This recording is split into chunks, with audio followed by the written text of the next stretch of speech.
My name is Kayla. I graduated from college 5 years ago. I moved out and began living on my own when I started college, mainly because my father was quite eccentric. As his first child, he had hoped for a boy. And when I was born a girl, he didn't bother hiding his disappointment. He was hard on my mother and never accepted me as his daughter. Throughout my childhood, he rarely showed me any affection. I have no fond memories of him, only the recollection of his cold eyes and the harsh words he used to reject me. My mother, however, was my protector. She showered me with love and took on the role of both parents. Her support helped me endure my father's harsh treatment. 6 years later, my sister Emery was born. My father was initially disappointed again that it was a girl, but something changed and he began to adore Emery. However, his attitude towards me remained the same. The difference in how he treated us was stark. Throughout elementary, middle, and high school, my father acted as if I didn't exist, while Emery received praise for even the smallest achievements. He constantly bragged about how cute she was, like a little doll. In contrast, whenever he sighed and said, "But Kayla," it cut deep. My mother tried to comfort me, assuring me, "Kayla is different from Emery, but she's very cute too." Yet her words did little to mend my shattered confidence. Upon entering college, I made the decision to move out and live independently. While I cherished my mother, I harbored no affection for my father, who displayed no interest in me. The thought of continuing to reside under the same roof as him was unbearable. Reluctantly, he covered my college admission fee but made it clear he wouldn't assist with tuition or living expenses, reserving any available funds for Emery. Left to fend for myself, I relied on scholarships and part-time jobs to make ends meet, leaving little time for the typical joys of youth. My college days were consumed by a relentless cycle of studying and working with scant connection to my family. Although my mother reached out sporadically, there was no communication from my father or Emery, and I didn't initiate contact either. As I embarked on the job hunt post-graduation, my primary focus was on the salary. Having to repay a portion of the scholarship I received, I understood the significance of a stable income, a lesson learned from my time working part-time. Armed with a recommendation from my senior professor and a determined attitude in interviews, I clinched a job offer from my top choice, a prestigious global consulting firm. While my mother celebrated my success as if it were her own, my father and Emery remained indifferent. Despite bracing myself for their lack of reaction, it still left me feeling isolated and hollow. Achieving the sense of fulfillment isn't as straightforward as one might think, is it? As I embarked on the job hunt post-graduation, my primary focus was on the salary. Having to repay a portion of the scholarship I received, I understood the significance of a stable income, a lesson learned from my time working part-time. Armed with a recommendation from my senior professor and a determined attitude in interviews, I clinched a job offer from my top choice, a prestigious global consulting firm. While my mother celebrated my success as if it were her own, my father and Emery remained indifferent. Despite bracing myself for their lack of reaction, it still left me feeling isolated and hollow. Achieving the sense of fulfillment isn't as straightforward as one might think, is it? Amidst my flourishing career, I received an unexpected call from my father, someone I hadn't heard from in years. His voice was curt as he delivered the news. "Your mother's had an accident. She's paralyzed on one side. You need to come home and take care of her." Shock reverberated through me at the mention of my mother's condition. I realized then that my father, unaware of my job, assumed I was idling away my days. But beyond his assumptions, my concern was solely for my mother's welfare. Reluctant to leave my career behind, yet driven by a deep-seated urge to assist my beloved mother, I knew I had to return home. I promptly applied for remote work at my company, grateful that my global employer was progressive in embracing telecommuting.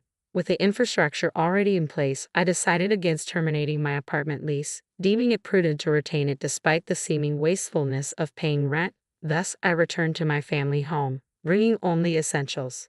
Nearly a decade had passed since I left for college. Witnessing my mother's condition firsthand was sobering. Her paralysis rendered her unable to walk unaided. Thankfully, her mental faculties remained intact, allowing her to converse normally. Yet her immobilized form bore the unmistakable signs of discomfort. I mustered the courage to confront my father regarding his prolonged silence in the months following my mother's accident and subsequent home care. His response was as cold and indifferent as ever, telling you would it change her condition. I reached out now out of necessity. While I understood my limitations in aiding my mother's recovery, I couldn't fathom a father withholding such crucial information from his daughter for months after my mother's immobility. The state of the house was distressing. Chaos reigned with clothes scattered, dishes overflowing in the sink, and rooms engulfed in dust and debris. It was evident that my mother's care had been woefully overlooked, her back now marred by painful bed sores. While I held no expectations of my father, Emery, who was supposed to reside there as well, puzzled me. What had she been doing? Her response provided clarity. I can't handle household chores, so I couldn't care for Mom either. I feel relieved now that Kayla is back. Emery, indulged throughout her upbringing, had transformed into a self-absorbed individual, incapable of contributing to household tasks. I initiated the cleanup by tackling the rooms, but the extensive mess and grime accumulated over months couldn't be rectified in a day. It consumed nearly a week of diligent effort, during which I juggled caring for my mother alongside. Despite her apologies for burdening me, I tended to her needs with unwavering cheerfulness and energy, holding on to hope for her recovery. As I juggled housework and caregiving responsibilities, neither my father nor Emery lifted a finger to assist. Instead, my father would incessantly criticize, complaining about the food and my caregiving skills. He deemed it appropriate to belittle my efforts, accusing me of slacking off despite my relentless dedication. Emery, on the other hand, saw me as her personal attendant, issuing demands without hesitation. I was relegated to the role of a servant, particularly in my father's eyes, who seemed convinced of my subservient status. I was anything but a NEET. Despite primarily working from home, my days were filled with towel work, household chores, and caring for my mother. Yet in my father's eyes, my presence at home made me seem like a recluse. Despite towel work being my primary mode of work, I still had to make regular trips to the office. Upon returning home, my father would often meet me at the entrance, his accusations ringing with anger. You're nothing but a shut-in NET, yet you're out and about. Take better care of the house. His words reverberated through the walls, followed by Emery's derisive remarks from behind him. Seriously, you're so useless, always out playing around. I felt drained. Every time I stepped out for work, I faced a barrage of insults and sarcasm from both of them. Seeking solace, I often retreated to my maintained apartment, relishing the tranquility before returning home. Maintaining this space proved to be a wise decision. However, the unreasonable demands and relentless mistreatment from my father and Emery intensified with each passing day. My father, who pushed me relentlessly, now demanded financial contributions, assuming I must have savings despite being labeled an AET. Meanwhile, Emery, who contributed nothing to the household, shamelessly begged for pocket money, citing frivolous outings with friends. What role did I play in their eyes? Certainly not that of a daughter or a sister. The painful days persisted. On one occasion, Emery erupted in a frenzy, accusing me of misplacing her ring. Completely unaware of its whereabouts and uninterested in her belongings due to our differing tastes, I denied any knowledge of it.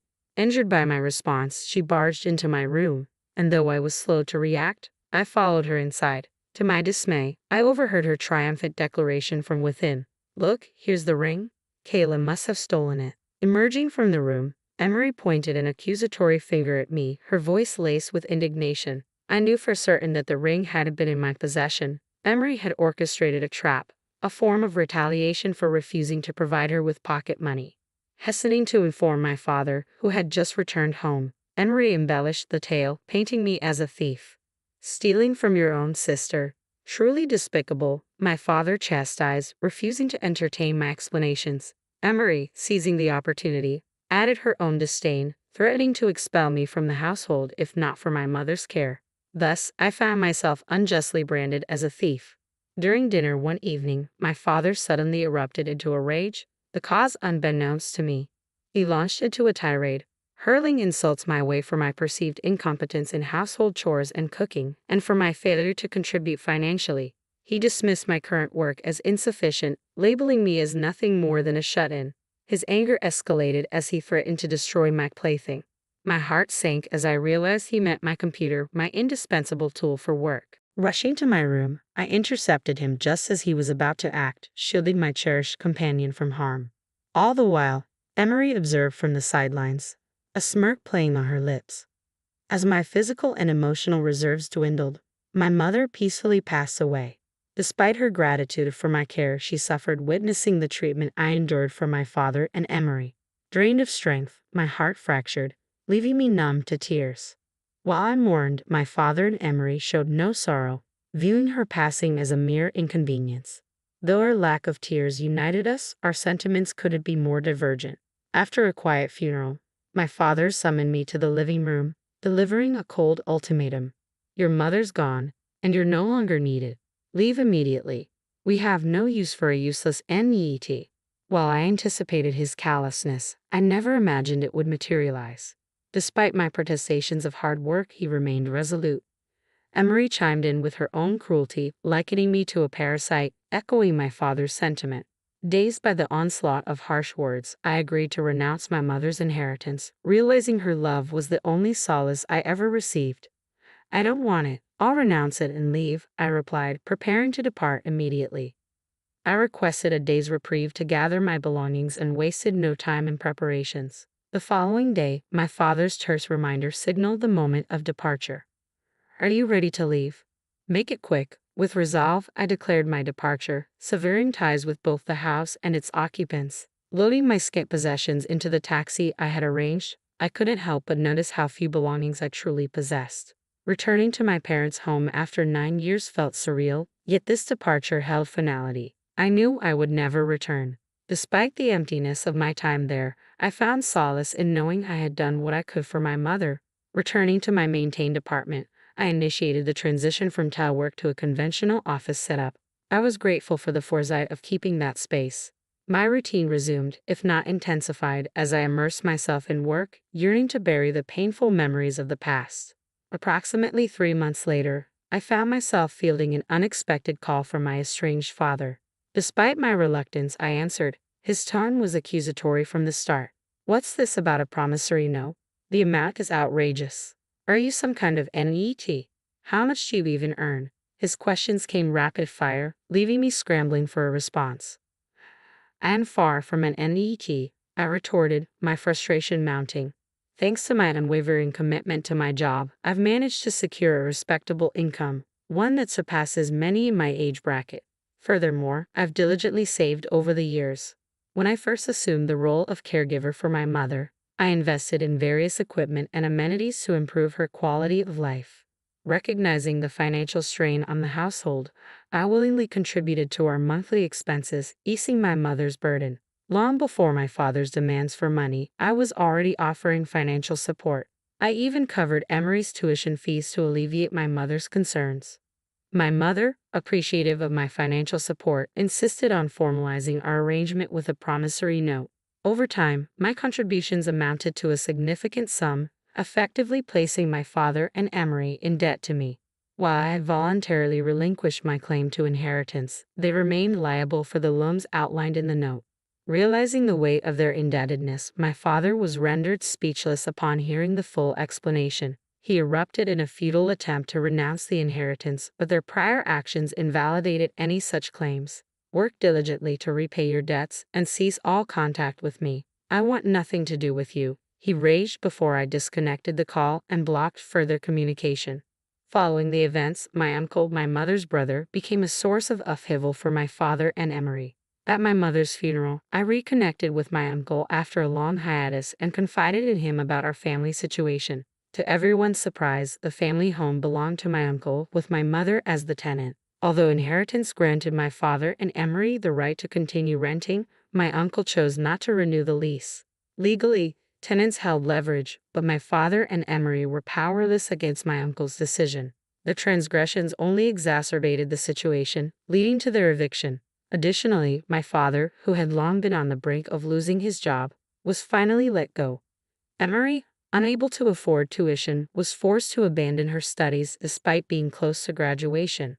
With nowhere else to turn, my father and Emery relocated to a modest apartment. The bulk of my father's retirement funds went towards settling their debt to me, leaving him with slim prospects for reemployment at his age. Emery, now a college dropout, faced uncertainty in securing meaningful employment. Thus, they found themselves on the precipice of becoming NETs, confined to a dim and cramped space. Through my determined efforts, I managed to secure new clients and spearhead innovative projects. My dedication did not go unnoticed as I earned a promotion to become the first female division head in the company's history. While it's regrettable that it took this long for a global corporation to appoint a woman to such a position, I am committed to paving the way for future generations and fostering a more inclusive environment within the company.